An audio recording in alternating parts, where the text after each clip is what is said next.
Hi, it's Mimi at Giggly Guppy. Today I'm going to be reading three more happy animal stories from this book, Unlikely Friendships by Jennifer S. Holland. The first story is called The Golden Retriever and the Koi. It took place in Oregon in the United States in 1999. And there's the Golden Retriever and the koi fish. Have you ever been entranced as the wind dances over water's glassy surface and fish move in perfect unison beneath? A 9-year-old golden retriever named Chino found that enchantment in a suburban backyard pond in Oregon a few years back. The main draw for Chino was Falstaff, the koi, a large, multicolored goldfish related to carp, a species that has been selectively bred in Asia for centuries to bring out both beauty and personality. Now popular in Westerners' backyard ponds, koi are so gregarious a fish as you'll find. The Chino was no slouch when it came to social graces. But no matter how forthcoming, consider the obstacles that these two animals had to surmount in order to show affection. They couldn't take a walk together, or wrestle, or cuddle, or share a bone. In fact, the only physical contact between dog and fish was one wet nose to the other. Yet friends they seemed to become. I can just picture that, with their nose touching each other, their noses touching. Mary Heath and her husband had a backyard pond full of koi. Chino, never particularly interested in other dogs he met on the street, was instead enticed by these unfamiliar creatures and their fluid movement beneath the water.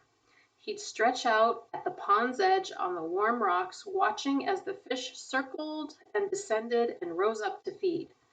The dog's interest grew when the Heaths moved to a new home and built a new pond with a great perch for the pup. Just two of their original fish moved with the family, including the large, tame, orange and black beauty Falstaff. With fewer swimmers to distract him, Chino focused on Falstaff, and the two discovered a mutual curiosity. They'd meet at the edge of the pond, and Chino would lean or lie down and put his nose in the water, says Mary. They'd touch noses, or Falstaff would nibble Chino's front paws. She says Falstaff was one of the few creatures whose presence got a tail wag out of the old dog. The first thing Chino would do when we let him outside was to go look for that fish, she says, and Falstaff would come right over. Then Chino would lie flat on his belly for a half hour or more, she says, completely captivated by his water-bound pal. The fish brain is a tiny thing, and no one really knows whether a carp has the capacity for an experience like friendship.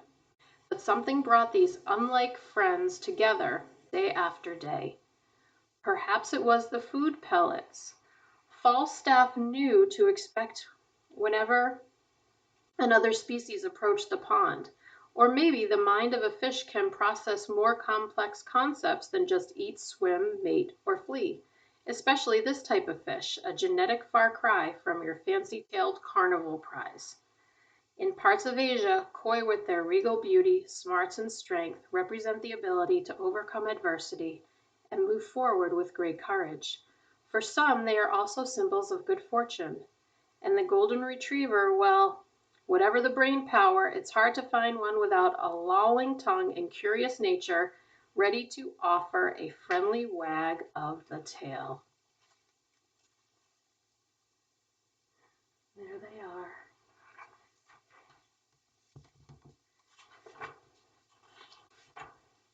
So some of these stories are a tiny bit sad, so I'm skipping over those.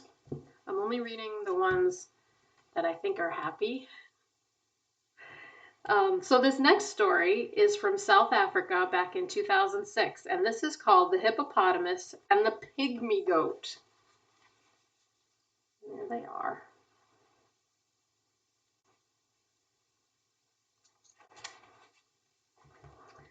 Humphrey the hippo arrived at the Rhino and Lion Nature Reserve at about 6 months of age.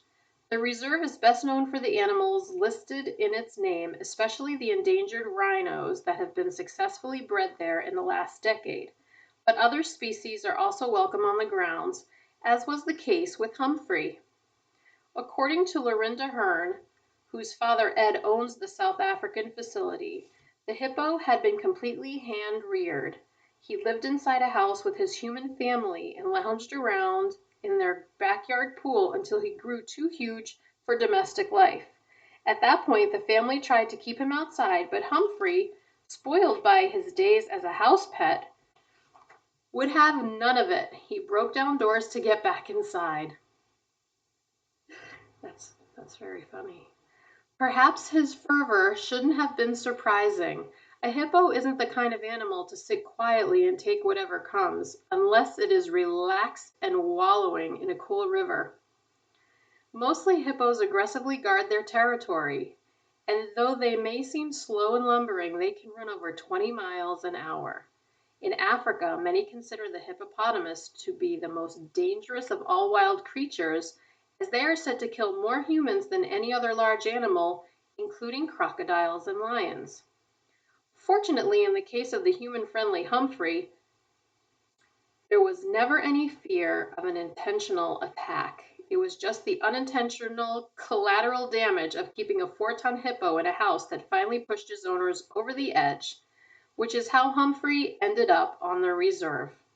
Once he was there, the staff decided to introduce Humphrey to a friend right away to keep him from getting lonely and possibly acting out his frustrations again.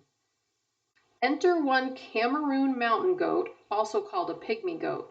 The two seemed unconcerned by differences in size and species, and even found a friend in the other. The goat proved to be a somewhat unfortunate role model, however. Cameroon mountain goats are endlessly curious, excellent escape artists, and notorious climbers quite capable of scaling a fence or even getting onto the roof of a building to see what's there. And the hippo, already prone to poor behavior, seemed content to copy his bovid friend's antics. He'd happily climb the fence of his pen as much as a hippopotamus can be said to climb anything, and he'd surprise terrified tourists into giving up the contents of their picnic baskets. Despite the mischief, the friendship did provide much needed company for the lone hippo.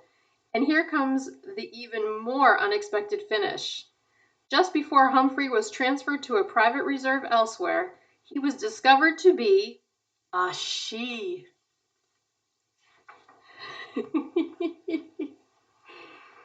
Oh, that's great. Oh, there they are. I love it. And the last story I'm going to read today is The Iguana and the House Cats. And this is from 2008 in New York in the United States. And I like this picture because the iguana definitely looks like it is smiling. There's a beautiful iguana smile right there. Many peculiar things can be seen wandering the streets of New York City, but iguanas aren't typically among them.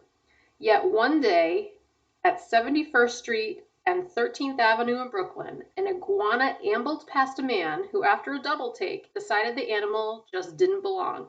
He snatched it up with plans to give it a home, but his wife was less than thrilled. "You're not bringing that thing in here," she declared. So he called a friend with a giant soft spot for animals. Rena Deitch is a registered nurse and often does volunteer work on animal welfare issues. Her apartment's already a zoo. She took the foot-long iguana without question and quickly researched what it needed. She bought an enclosure, humidifier, heaters, and special bulbs that mimic sunlight. "I was pleased that at least he was vegetarian," says Rena, a vegan, with a fridge well stocked with leafy greens, yellow veggies, and fruits. "Of course I would have welcomed him regardless." She named him Sobe. The reptile thrived under her care, soon stretching to 4.5 feet, nose to tail tip. Meanwhile, another needy creature found its way to Rena's door. The kitten was near death when I found him, she says. It's as if he knew, or the mother cat who dropped him there knew, that this was a sanctuary for animals.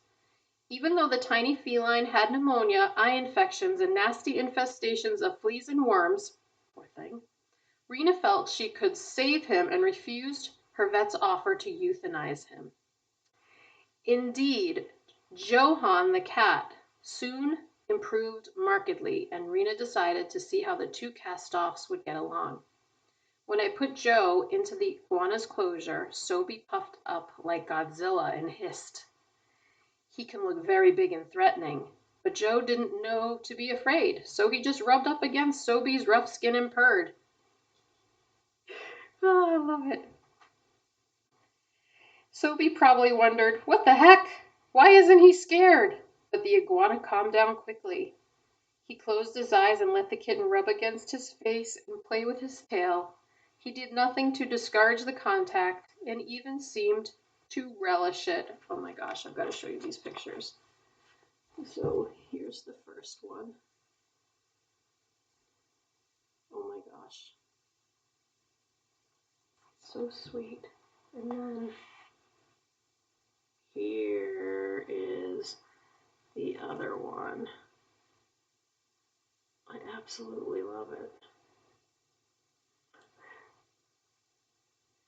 Love happy, caring things. Nowadays, Sobe is a free-range iguana in Rena's home. He'll get up on the bed with Joe and Rena's other cats and let them curl up around him, and he doesn't mind when they attempt to groom him or join him on his warm perch in his reptile enclosure. I can just picture that, the cats in the reptile enclosure. I love it. In fact, if the perch is empty, he'll wander around looking for the felines. Although iguanas can be aggressive, especially once they are mature, Joe and the other cats have learned to read those cues and get out of the way when Sobe gets like that. Rena says, even the best of friends have their limits after all. Oh, fabulous.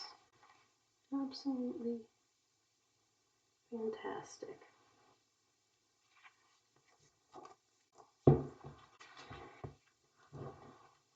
And that's the end of our third story for today. So thank you so much for joining me, and I will see you next time for more happy animal stories to make you smile.